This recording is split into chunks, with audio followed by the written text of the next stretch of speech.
hari puasa. Jadi aku senang banget. Mas Diko gimana? Ya alhamdulillah tahun ini lebih fokus dengan keluarga gitu. Jadi lebih banyak waktu kita bareng-bareng, cari makan bareng, cari tajil bareng, terus buka puasa bareng gitu, terus sahur bareng. Kemarin kan 4 tahun terakhir kan agak jarang ya, karena banyak kegiatan semua gitu. Jarang buka di rumah juga, jarang sholat rawih di rumah, pasti keliling-keliling. Jadi sekarang lebih banyak waktu dengan keluarga, jadi lebih mensyukuri aja. Hari ini Jadi lagi mensyukuri lebih banyak waktu untuk keluarga. rasanya ordinary tapi extraordinary buat kita. Tapi yang spesial apa sih yang dirasakan banget selain kumpulnya yang jarang itu sekarang lebih sering? Tapi seperti apa? Ya, ya lebih seru lah pastinya kan, karena juga anak juga lagi berkembang kan, sekarang umur 4 tahun kan, golden age kan 1 sampai 5 tahun gitu. Jadi memang usia-usia yang lagi butuh banyak perhatian orang tua, butuh perhatian ibu dan bapaknya gitu. Jadi ya alhamdulillah kita sangat senang lah sekarang bisa lebih banyak waktu untuk anak juga. Berarti anak udah mulai puasa juga atau? Belum, Belum. kan umurnya masih 5 tahun, tapi kemarin udah aku ajak ngobrol kayak kasih ya besok pas 6 tahun kasih ya insya Allah tahun depan mulai belajar ya kan, nanti April ulang tahun 5 tahun, jadi tahun depannya lagi insya Allah 6. Nah aku bilang kasih ya nanti kalau tahun depan Kasya mulai belajar puasa ya. Iya dia sih iya aja, nggak tahu dia paham bener arti puasa atau enggak, tapi ya mulai dikenalin aja. Kakak juga berarti sekarang lebih apa ya, lebih repot untuk mempersiapkan buka sahur juga. Oh enggak, nggak sih? saya yang lebih repot. Saya yang lebih repot untuk nyiapin buka, nyiapin sahur. Alhamdulillah segala ya Allah. macem. Itu Jadi, rezeki saya di situ bagian. Ibu udah tinggal santai aja. Alhamdulillah itu rezeki saya gitu. Karena saya orangnya detail kan, seneng gitu loh, emang seneng repot. Jadi karena sekarang emang lagi waktunya lebih banyak kosong, jadinya repotnya lebih untuk keluarga. Gitu. Masya Allah. Makanannya apa aja sih kalau boleh tahu? Iya ganti-ganti sih kita kayak apa ya, campur-campur lah. Pokoknya suka cobain yang enak-enak apa gitu, yang lagi viral-viral apa di Jakarta gitu, kita suka beli gitu, hunting. Jadi kalau tahun lalu kita berburu takjilnya kan di Kendal.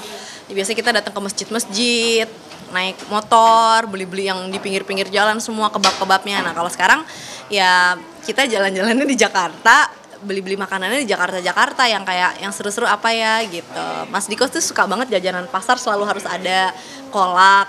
Terus habis itu ya udah pokoknya saya terima aja Bapak beli apa. Tapi Kak Caca disiapkan suami seperti apa? Ya nggak tahu ya Mbak, mungkin semakin apa nggak tahu ya, alhamdulillah ya mungkin. Aku mau ketawa sendiri antara bersyukur dan ketawa, tapi ya nggak tahu, mungkin karena Mas Diko juga semakin belajar gitu ya, orang semakin belajar ya, semua orang punya kekurangan kelebihan, tapi mungkin Mas Diko semakin belajar tahu bahwa memang memasak, menyiapin makanan itu bukan kewajiban istri, dan memang kewajiban Bukan kewajiban, Tapi? bukan keahlian istri.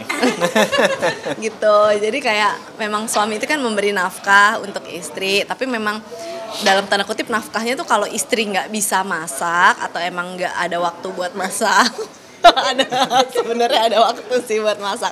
Sebenarnya tuh nafkah kan kayak ya suami tuh ambilin makanan, suapin ke istri kalau perlu gitu. Ya wallahu alam ya, coba ditanya sama guru-guru masing-masing gitu. Tapi kayak kita tahu pernah ada cerita di zaman Rasul dulu, para sahabat beli daging mentah terus ditanya istrinya bisa masak atau enggak. Nggak bisa. Ketika istri kamu nggak bisa masak, kamu bawa pulang jangan bawa daging mentah, tapi bawa makanan yang sudah siap dimakan gitu. Mungkin suami saya pengertian gitu ya. Saya bukannya nggak bisa masak atau nggak ada waktu, tapi aku bisa aja loh masak. Sayang kamu kalau masak, aku masakin. Bisa masak, Tapi- emang enak masakannya. tapi- Tapi masaknya setahun sekali. Terus terakhir itu kapan Kak? Iya waktu lagi moodnya, lagi mau masak. Iya sih gitu. Mas Mbak mungkin ada yang dikangenin juga sih dari Kendal sendiri mungkin udah. Iya pastilah, banyak yang kita kangenin lah, kebiasaan-kebiasaan kita di Kendal, memberikan pelayanan kepada masyarakat. Terus kita suka ngecek juga kalau bulan puasa ini kan biasanya kita suka ngecek ke wilayah-wilayah, daerah-daerah di Kabupaten Kendal, ngelihat masyarakatnya seperti apa, kebutuhan pokoknya, kemudian harga-harga dan lain sebagainya gitu ya. Hal-hal seperti itu yang kangen sekarang. Memang kalau saya kan passionnya politik. Jadi memang apapun itu ya saya insya Allah akan terus berjuang di garis politik gitu. Jadi sesuatu yang karena kemarin udah nggak di Kendal lagi ya pasti kita kangen lah gitu. Pengen bisa terus memberikan manfaat untuk masyarakat. Kangennya juga sampai merasa kehilangan gitu, apalagi Kak Caca. Emang Kendal ini seperti apa sih Kak untuk Kak Caca nih selama 5 tahun ya? Kendal itu adalah bagian dari pendewasaan diri aku gitu. Karena proses hidup aku itu sangat dinamikanya cukup Masya Allah gitu ya. Maksudnya ketika aku usia 12 tahun, 13 tahun, usia belum produktif, usia belum bekerja, aku udah bekerja, aku udah mengenal dunia kerja, aku udah ketemu sama orang dari berbagai macam background, dari berbagai macam suku, ras, budaya, agama gitu dalam satu tempat, dan aku harus bisa bekerja sama dengan banyak orang dalam satu waktu gitu. Nah itu kan ada proses pendewasaannya. Kemudian dimana aku punya waktu limit bermain dengan teman-teman aku, tapi mama tetap ngejaga sebagai manajer aku, mama tuh tetap ngejaga gitu bahwa Caca tetap harus punya waktu bermain sama teman-teman. Jadi kontrak kerja, jam kerja tuh mama benar-benar sangat detail sekali. Teman-teman production house pasti tahu tentang itulah gitu. Kemudian pengalaman sekolah, habis itu nikah sama Mas Diko, Masya Allah Mas Diko memang passionnya dalam dunia politik, dan Mas Diko berpindah-pindah gitu loh tempatnya. Jadi aku dulu kan tinggal di Jakarta, Semarang, balik lagi Jakarta, balik lagi ke Semarang, habis itu ke Kendal gitu loh. Itu kan unpredictable gitu loh. Sedangkan biasanya orang stres atau tidak stres itu tolak ukurnya adalah sesuatu yang predictable. Jadi sesuatu yang lebih predictable itu lebih cenderung membuat orang lebih tidak mudah stres. Tapi sesuatu yang unpredictable itu punya kecenderungan buat orang menjadi lebih stres gitu loh. Nah, aku bukan di sisi situnya sih, tapi karena aku udah berkomitmen bahwa ketika aku sudah menikah, sudah menjadi istri, apapun yang aku jalanin harus minta izin sama suami. Baik itu kayak sekolah S2, makanya kenapa aku baru sekolah S2 kemarin, karena memang baru diizinin sama suami S2 kemarin. Pengennya sih udah dari tahun 2018 kayaknya, tapi sama suami belum dikasih izin. Nah tapi alhamdulillah sekarang kita berkahnya adalah kita bisa sekolah S2 bareng. Habis itu sekarang kita lagi sekolah S3 bareng juga gitu. Jadi kalau ditanya Kendal tuh gimana ya, Kendal tuh punya proses pendewasaan yang luar biasa dalam diri aku gitu. Dan aku kemarin sangat-sangat berterima kasih khususnya buat ibu-ibu PKK yang mendampingi aku di sana, karena kan aku yang paling muda tapi aku yang paling dituakan gitu. Aku menjadi ketuanya, aku menjadi ibu buat semuanya gitu, dan mereka memberikan aku ruang dan waktu untuk berproses dan beradaptasi. Beradaptasinya tuh gimana sih anak muda yang biasa hidup dalam dunia entertainment, semua udah disiapin, dan dalam tanda kutip kan kalau artis selebriti itu eksklusif lah kesannya. Sedangkan aku di sana kan harus menjadi pelayan masyarakat, mendampingi suami, melayani. Jadi nggak ada tuh istilah yang apa ya, misalkan kayak aku punya ruang tunggu sendiri terus orang nggak boleh ketemu, kan nggak bisa. Justru aku harus ketemu sama masyarakat, justru aku harus lihat keadaan orang-orang di sana seperti apa, aku harus responsif, justru seperti itu kan. Nah jadi aku melihat ibu-ibu PKK di sana memberikan aku ruang untuk aku berproses, beradaptasi, karena tahun pertama aku masih bingung lah, ini aku PKK harus ngapain, harus apa yang harus dikerjain, program-program apa yang harus dijalanin gitu kan.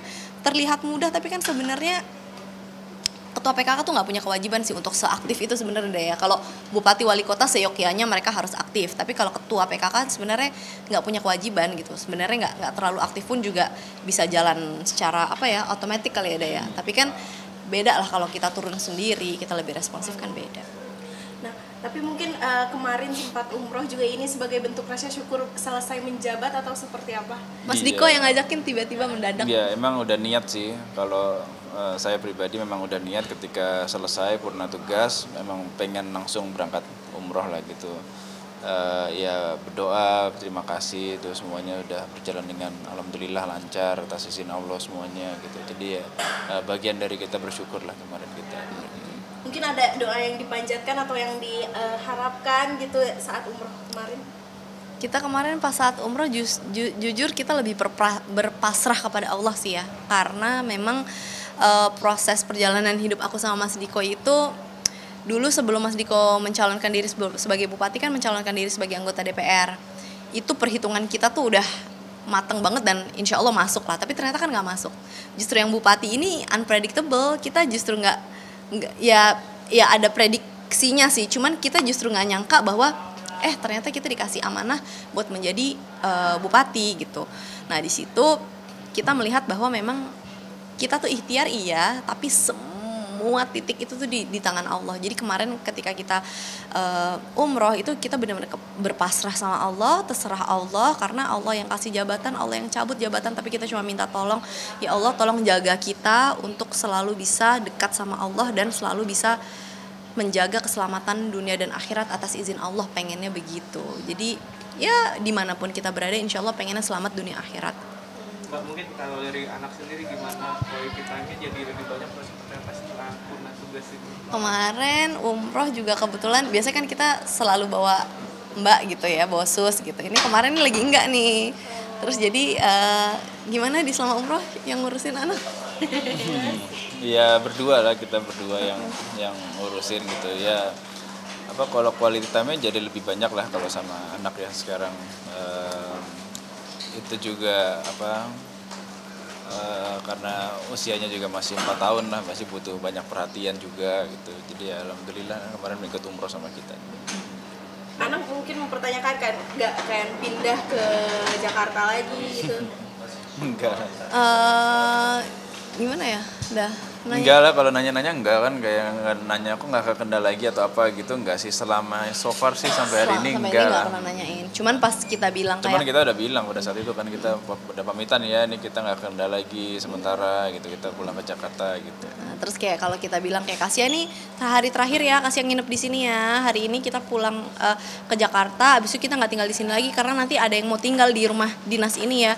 Nggak boleh, ini kan rumahnya Kasia gitu. Jadi dia ngerasanya itu rumahnya dia gitu. Terus aku bilang kayak Kasia ini kan rumah pemerintah, ini rumah jabatan. Jadi yang tinggal di sini tuh yang menjabat. Aku tetap jelasin apa adanya, tapi bagaimana anaknya merespon kan ya itu wallahu alam. Tapi yang penting aku jelasin nggak dibuat-buat lah, ya memang seperti itu keadaannya gitu. Tapi dia kayak nggak boleh ada yang di sini gitu.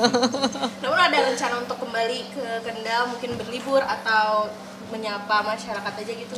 Pastilah, pasti nanti. Karena kita kambing aku masih di sana. kita akan Kambing aku masih di Kendal, ayam aku masih di Kendal, burung ikan juga masih di Kendal. Jadi emang kita taruh di Kendal. Jadi ya kalau ke sana ya paling enggak kan kita mau ngelihat hewan-hewan kita juga. Gitu. Terus kalau keluar dari rumah dinas sih kemarin yang paling aku tuh kayak ngomong sama pohon-pohon di rumah dinas gitu loh. Karena kan itu rumah dinas bener-bener semua pohonnya itu tuh atas izin Allah tuh aku yang tanemin bersama dengan tim lah di sana gitu. Jadi aku kayak pohon-pohon aku pulang dulu ya, kamu sehat-sehat ya di sini, kamu pokoknya tumbuh besar ya, bikin rumahnya sejuk ya gitu. Jadi kayak aku banyak nanemin pohon terembesi itu juga karena supaya menyerap